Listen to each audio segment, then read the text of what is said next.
Right then, time now for one of my specialist subjects, food.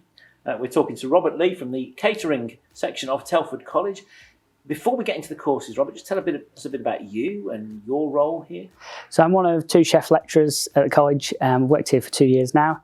I've also worked at another college for the past 6 years prior to that also. And what's your background before you came into education? So I did college myself, obviously, for the 3 years. So I did my level 3 course. I then continued to work within the industry all throughout that time. Also went to university to study hospitality management. And then after that, I worked in the industry for almost 10 years. Because that's the thing that's gone through a lot of the talks we've been having in this, is the experience actually of the industry that you're teaching people to go in. The tutors have got that experience themselves, haven't they? Yeah, you've got to understand exactly what you're putting the students into, and obviously that's what we try and do here. We try and treat it as much like a job as possible, even though the students aren't getting paid, unfortunately, for them. There's lots of opportunity though within the industry for them to go out and get the part-time job whilst they're studying at college also. So tell me a bit about the range of catering courses we've got at Telford College at the moment. So we have level 1, 2 and 3. Level 1 is focusing on the cooking methods really, so getting the really good grounding, the basis knowledge of then the future levels. So we look at boiling, roasting, steaming, cooking a variety of different dishes. And then we move on to level 2 if you have good attendance and good application of skill. And you look a lot more at the commodities, so you're looking at fruit, vegetables, meat, fish, and really you're just starting to understand the finer details of what cooking's all about. At the end of level 2, I always say you're sort of a qualified chef. You could go and work in the industry, and then some students always choose to do that. They don't continue to progress onto level 3.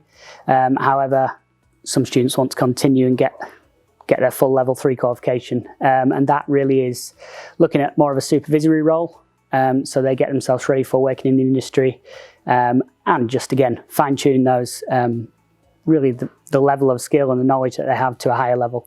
And obviously level 3 is allows you to progress to university because it's the equivalent of 2 A levels, so it gives you enough UCAS points to go to university also.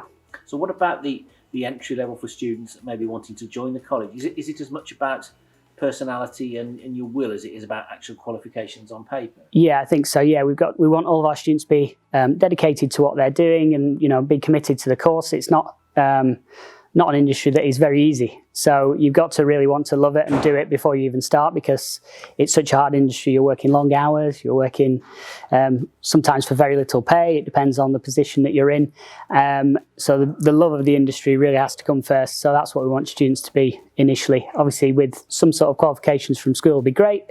English and maths and GCSEs would be a good starting point.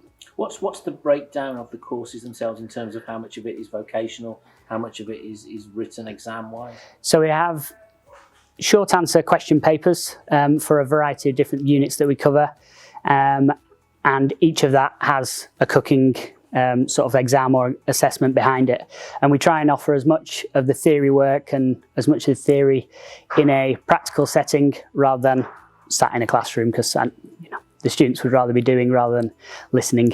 And so we should tell people, of course, not only maybe talk a little bit about the catering kitchens you've got here at Telford College, but also, of course, there's an on-site restaurant as well, isn't there? Yeah, we have the Orange Tree that's full of great facilities.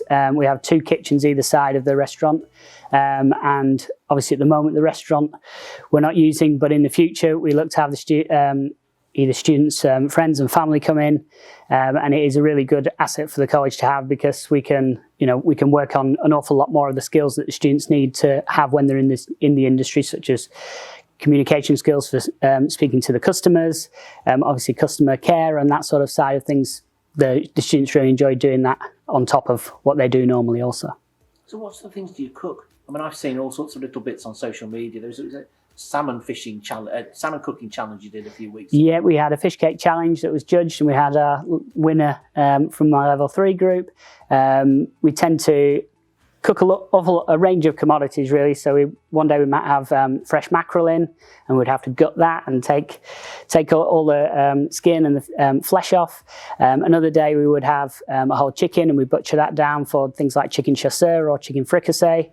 And then on level 1 side, we tend to do things like making soups and sauces, and